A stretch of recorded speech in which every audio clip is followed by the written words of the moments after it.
Hey everyone, what's going on? Hope you didn't have a hard time finding the place. These back alleyways can be kind of hard to navigate at night. But welcome to Dan Exclaims. For today, we're going to be taking another step into the world of My Hero Academia Vigilantes for my review and breakdown of the monumental Chapter 100. I've said this a few times by now, but it is totally an accomplishment to get your series running concurrently for over 4 years, and on top of that, push out 100 chapters bi-weekly. Though with Chapter 100, there was supposed to be huge news coinciding with its release, and upon hearing said news, I can see why Viz's English translation omitted those details. Because said announcement is that Manga Plus, the worldwide distributor of Shonen Jump and various other titles, will be making all chapters of Vigilantes available to be read for free, in addition to the bonus chapters released only in volume form. And as of this video, Viz has opted out of that announcement as it was omitted from Chapter 100's release, though they did clean up the cover page, which this time I'm totally cool with, and we'll take a look at that cover page a little bit later in this video.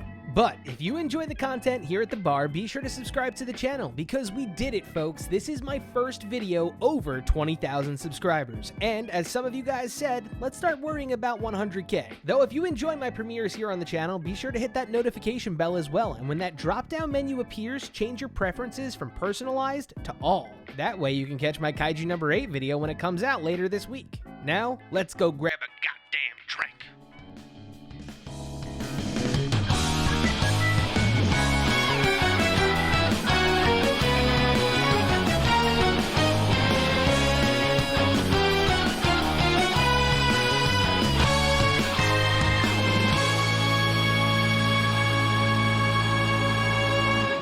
Alright, welcome to the bar, folks. So, Chapter 100. I know a lot of us were pretty deflated after finding out the news, and like everybody else, I was holding out for an anime too, so I'm sitting right next to you guys. But look, despite the shitty news, there was still this momentous chapter, because Vigilantes is getting a damn war arc. Personally, I'm pretty sure if you go back, I've criticized war arcs, so I'm not gonna sit here and say that it doesn't sound meh, but it does. Now look, I know this might be a little bit of a controversial hot take, but look, war arcs in anime can last like 6 years, or they could last a year like My Hero Academia's did. And you know what? Before I go any further, let's just head over to the wall, because I got a feeling I have an outstanding tab to discuss before we break down Chapter 100.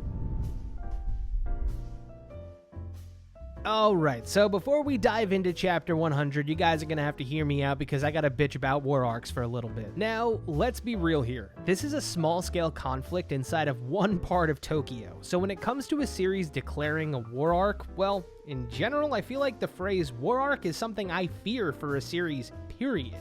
And look, to me at least, a war arc is one hell of an undertaking that an author takes. And in my opinion, it's a really big decision to initiate a war arc, because we've already seen a multitude of things that could possibly happen. Think about the past ones that we've already kind of experienced. Naruto's Great Shinobi War, it ended the series. Bleach's 1000-Year Blood War arc, the series died a horrible death with Titakubo giving the series a big old middle finger on the way out. My Hero Academia's Liberation War arc, the series has gone full-on Western comics at this point. It's not the same series at all. And this week's chapter looked like it was even drawn with a thick black paintbrush. And as for One Piece, well, which one? I'm pretty sure the 3 things that survive the apocalypse will be Twinkies, cockroaches, and One Piece. Anywho, with that tab out of the way, I'll end my war arc rant with this. My Hero Academia Vigilantes doesn't need a war arc. What it needs is to do what it does best. Show us that someone who's given up can still be a hero. That's what separates Koichi from Deku. Though if something good can come from it, I'm all for it. Alright, so, Chapter 100. It starts off with an explanation behind these Foot Clan army of anonymous Nomu thingies. Long story short, these guys have a really confusing backstory. But essentially what you need to know is that these guys, these little Nomu people, their quirks is the ability just to make people feel uneasy. Literally, they dive into crowds of people and give off electrical signals that mess with people's heads and cause them to be prone to freakouts. And in addition to that, they are the reason why the blackout is really even happening. They're all equipped with weird EMP organs that prevent communications from reaching outside of Naruhata. And the reason why is, at this point in time in the series, every villain is still horrified of All Might. So, when you're planning to take out other heroes, you need a contingency to make sure that All Might isn't going to appear. Because remember what we deduced from the previous chapter. All Might isn't going to show up because he has the time limit. In these days, he needs to handle something in seconds, or he's screwed if he has to go around searching. So as long as Naruhata stays dark and doesn't give him something to punch or save, they're good. Anywho, the next part of the chapter shows that the heroes are beginning to do recon. Everyone takes a specific job to relay information, and with the roles all delegated, the room is interrupted by Koichi, and he's thanking the heroes and pleading with them to save Naruhata. Then he tries to skedaddle out of the room. And I respect Koichi a ton here, because even when he had the chance to make a break for it, he didn't. And it wasn't until that Koichi gets restrained that the heroes ask him why he didn't make a break for it from the beginning. And Koichi replies exactly the way that we expected him to reply, because we're reminded right here of the type of person Koichi is. It's all because they're putting their lives on the line against number 6 for the sake of Pop and Naruhata.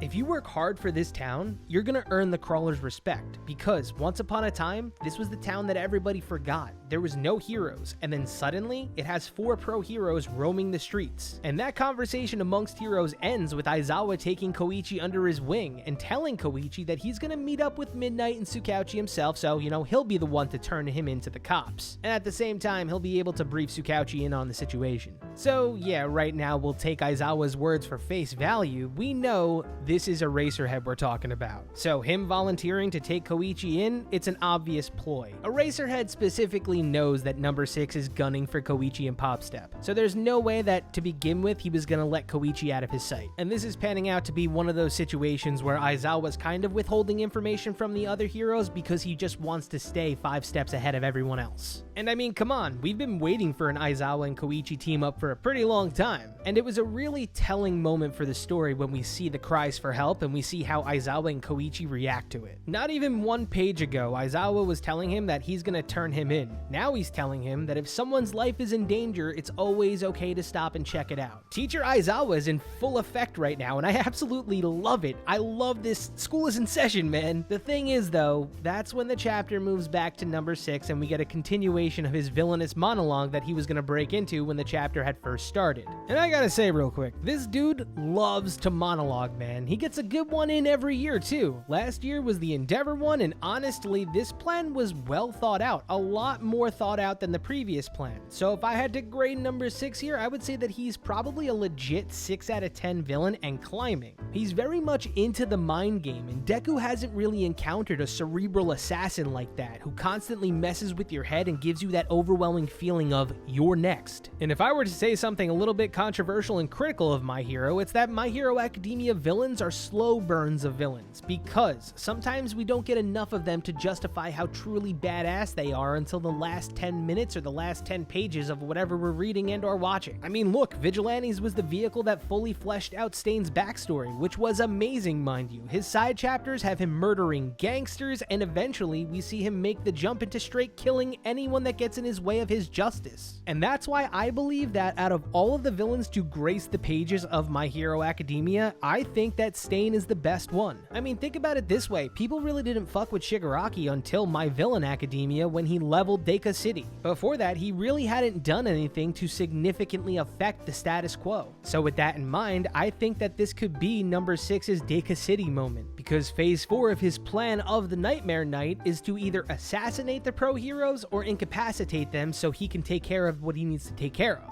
And he's going to handle his business using those anonymous soldiers that have integrated perfectly into the groups of civilians. So essentially what these things are doing is they go into an area where the hero is relatively nearby and they begin shouting for help, and hopefully they attract one of those 4 heroes. And when the hero shows up, they explode. Because in addition to those EMP organs, it looks like all of those anonymous foot clones have also been retrofitted with bomber cells. And from this panel, if you look past Senku looking number 6 here, you'll see that every single pro hero that was assisting Koichi and Eraserhead has been blown up to a degree. I mean, even look at Ingenium here, he looks like he's not having a good time at all. Now we know from My Hero Academia that these 3 don't die, so most likely those bomber villains incapacitated them to a degree. And the last remaining hero still standing is Eraserhead.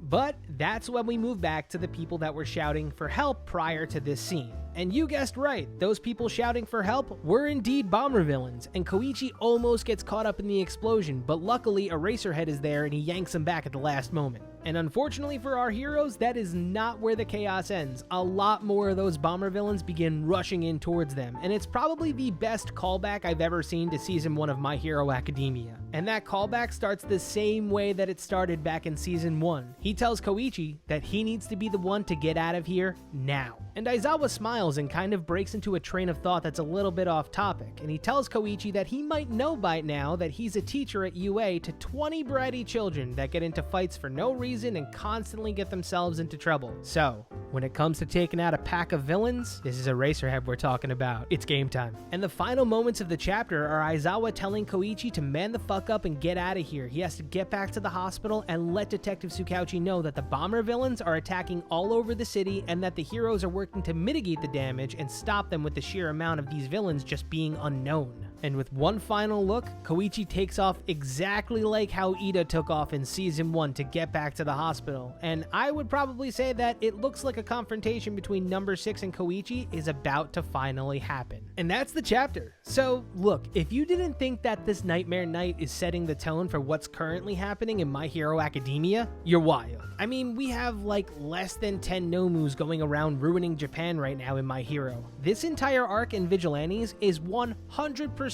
an all-for-one test run. We've seen that All For One loves to stir up a little bit of chaos by doing some test runs of his Nomus. And everything that All For One did is culminating in My Hero Academia. But Vigilantes, this Nightmare Night in Naruhata right now, it was just simply a test run. And as for how much longer is left in the series, I would honestly say that it could be that there's only like 5 or so chapters left. It would be kind of poetic if Vigilantes ends on its 5th year. Also, I really shouldn't be saying shit because last year I pretty much suspected that Endeavor arc was going to be the end, so that's one giant fat ass L I get to take.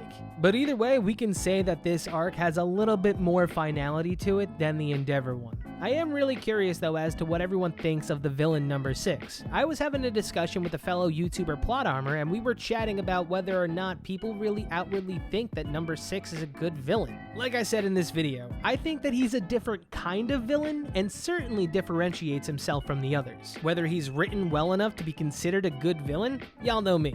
I judge a villain by how heinous they are or how crazy their body count is. And Number 6's body count of notable heroes consists of Compass Kid, so actually, you know what? Fuck Number 6, you killed my boy!